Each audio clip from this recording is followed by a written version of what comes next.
the scenario described concerning a transformer feeding an 800 amp disconnect supplying multimeter packs in a commercial building, several National Electrical Code, or NEC, considerations come into play regarding grounding and bonding. The key issue revolves around establishing the service entrance and preventing undesirable parallel paths for neutral current.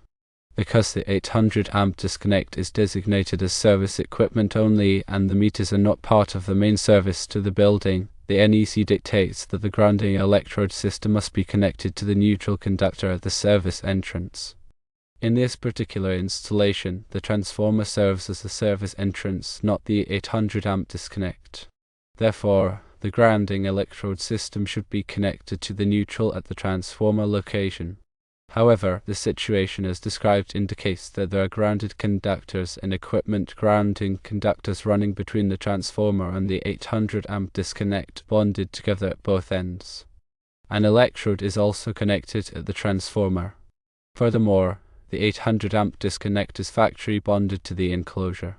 Because the neutral cannot be isolated between the disconnect and the meter packs to prevent parallel paths, these meters are not part of the main service to the building. The appropriate course of action to ensure NEC compliance and to mitigate potential hazards is as follows. Firstly, relocate the grounding electrode connection from the transformer to the 800 amp disconnect. This makes the 800 amp disconnect the service entrance. Secondly, remove the bonding jumper at the transformer. This eliminates the direct connection between the neutral and the equipment grounding system at the transformer. Thirdly, remove the equipment grounding conductor on the secondary side of the transformer that runs to the disconnect.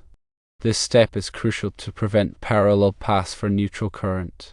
By implementing these changes, you establish a single point for the neutral to ground connection, which is at the 800 amp disconnect, where the grounding electrode system is connected. The removal of the bonding jumper at the transformer and the isolation of the equipment grounding conductor from the secondary side to the disconnect prevents the flow of neutral current through unintended paths. These parallel paths can lead to several problems, including inaccurate meter readings, electromagnetic interference, and potentially dangerous voltage drops on the equipment grounding system. It's important to elaborate on the concept of parallel paths and why they are undesirable. In a properly grounded electrical system, the neutral conductor is intended to carry the return current from electrical loads back to the source, in this case, the transformer. The equipment grounding conductor provides a low impedance path for fault current to flow back to the source, allowing overcurrent protection devices such as circuit breakers or fuses to quickly trip and energize the circuit in the event of a ground fault. When parallel paths exist, a portion of the neutral current can flow through the equipment grounding conductor or other metallic pathways back to the source. This division of current can create several issues.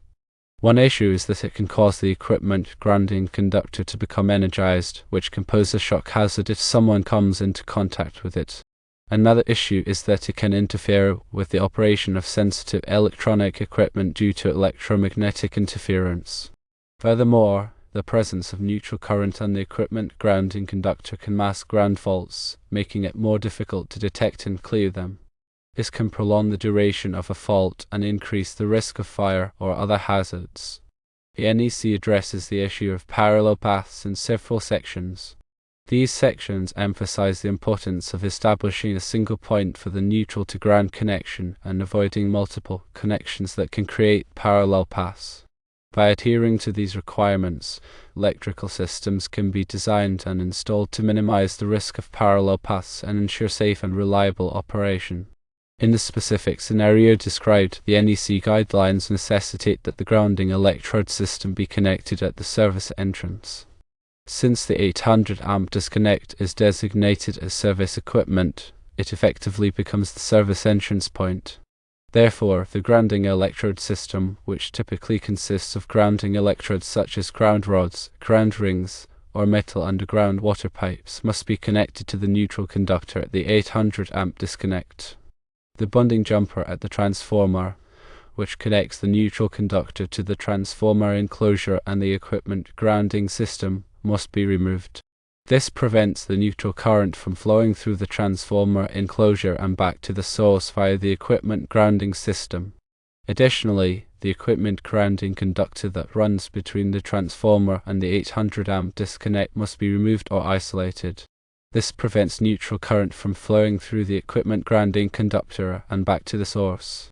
It's also important to ensure that the 800 amp disconnect is properly bonded to the building's structural steel or other suitable grounding electrodes. This provides a low impedance path for fault current to flow back to the source in the event of a ground fault.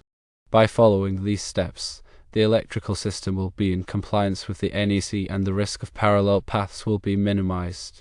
The result will be a safer and more reliable electrical system.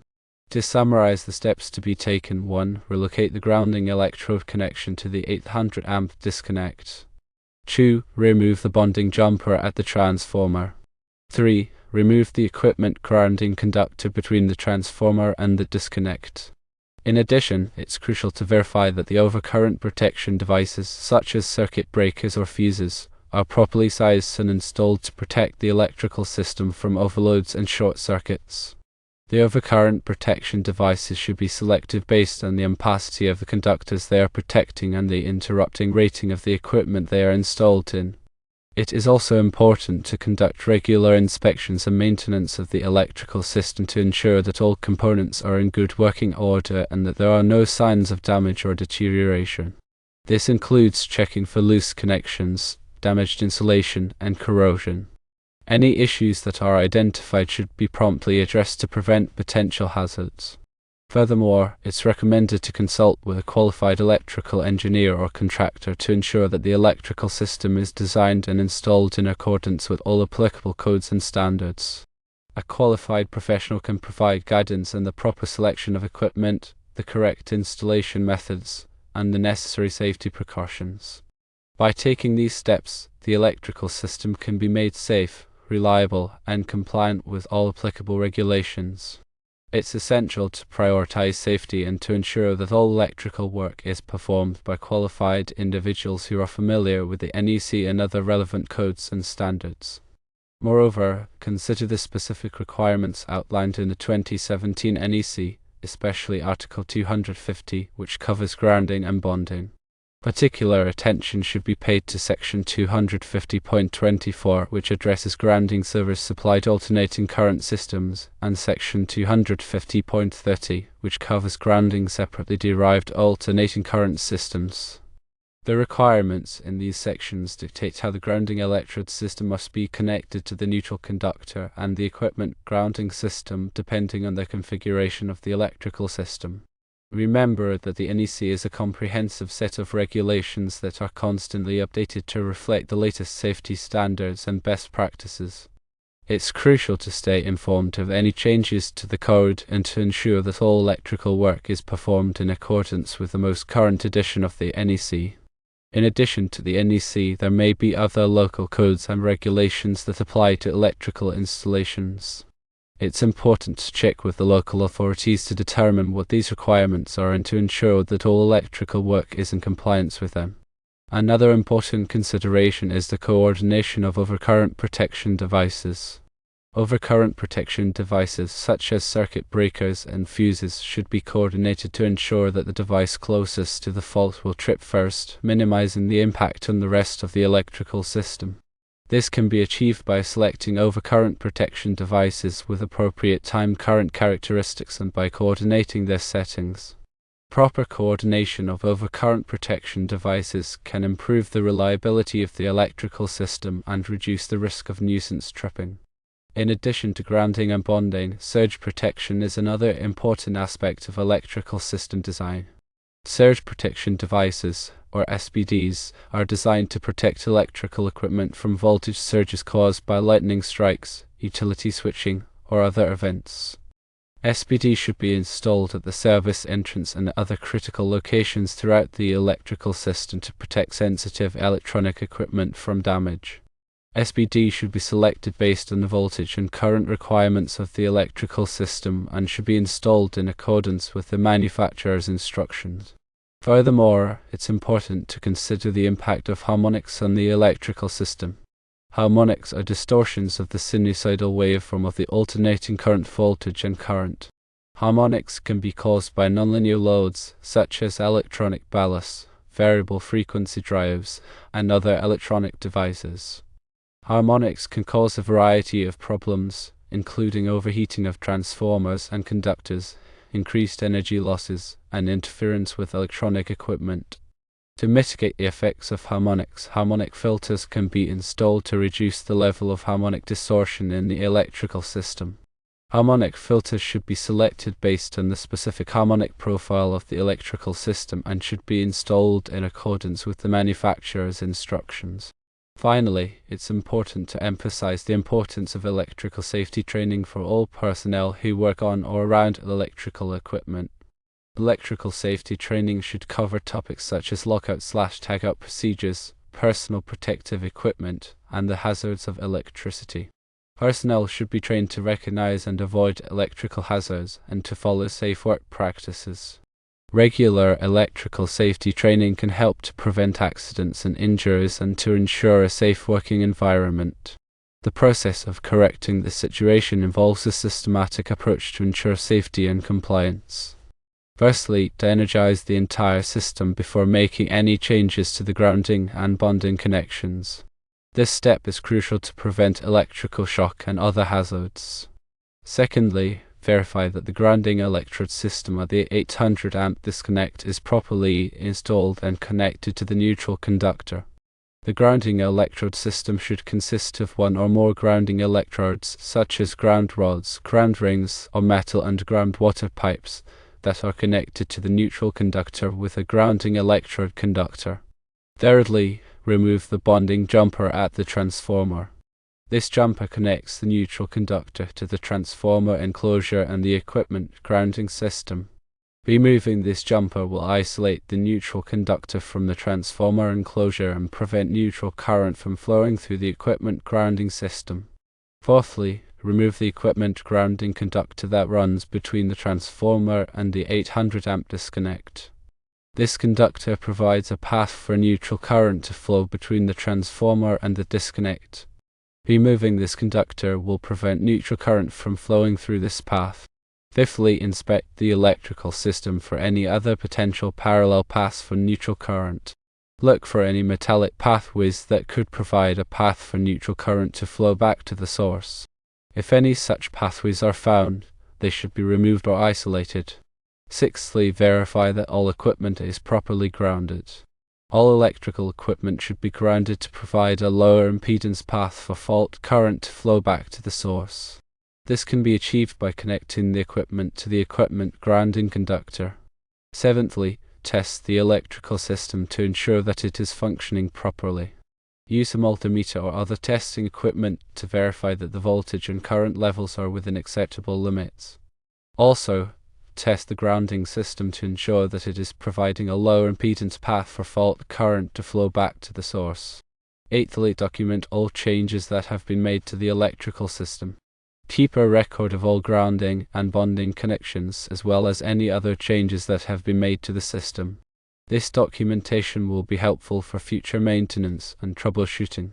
Lastly, conduct regular inspections and maintenance of the electrical system to ensure that it continues to function properly. Inspect the grounding and bonding connections for any signs of damage or deterioration. Also, test the grounding system periodically to ensure that it is still providing a low impedance path for fault current to flow back to the source. The NEC specifies requirements for the size and type of grounding electrode conductors, bonding jumpers, and equipment grounding conductors. These requirements are based on the size of the service entrance conductors and the type of grounding electrode system used. It's important to consult the NEC to determine the appropriate size and type of conductors for your specific application. For example, Table 250.66 in the NEC provides guidance on the size of grounding electrode conductors based on the size of the service entrance conductors. Similarly, Table 250.102 provides guidance on the size of bonding jumpers. In addition to the NEC requirements, there may be other local codes and regulations that apply to electrical installations. It's important to check with the local authorities to determine what these requirements are and to ensure that all electrical work is in compliance with them. For example, some local jurisdictions may require that all electrical work be inspected by a qualified electrical inspector. Others may have specific requirements for the type of grounding electrodes that can be used. Furthermore, the NEC includes requirements for the protection of grounding electrodes and grounding electrode conductors from physical damage. Grounding electrodes should be located where they are not likely to be damaged by vehicles, equipment, or other objects. Grounding electrode conductors should be protected from physical damage by being installed in conduit or other protective raceways. In addition to the requirements for grounding and bonding, the NEC also includes requirements for the installation of overcurrent protection devices such as circuit breakers and fuses. Overcurrent protection devices are designed to protect electrical circuits from overloads and short circuits. It's important to select overcurrent protection devices with the appropriate ampacity and interrupting rating for the circuits they are protecting. The ampacity of an overcurrent protection device is the maximum amount of current that it can carry continuously without tripping.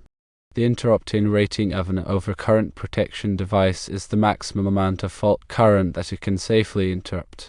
The NEC includes tables that provide guidance on the selection of overcurrent protection devices based on the ampacity of the conductors they are protecting and the type of equipment they are installed in. In addition to the requirements for overcurrent protection devices, the NEC also includes requirements for the installation of wiring methods. Wiring methods include conductors, cables, and raceways. The NEC specifies the types of wiring methods that are permitted for use in different applications.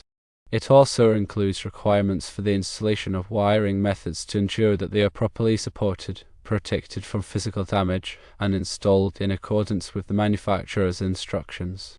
Moreover, the NEC includes requirements for the installation of electrical equipment such as transformers, switchboards, panel boards, and lighting fixtures. The NEC specifies the clearances that must be maintained around electrical equipment to ensure that it is accessible for maintenance and repair. It also includes requirements for the grounding and bonding of electrical equipment to ensure that it is properly grounded and bonded.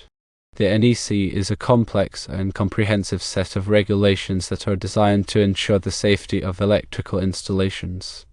It's important to consult the NEC and other applicable codes and standards to ensure that all electrical work is performed in accordance with these requirements.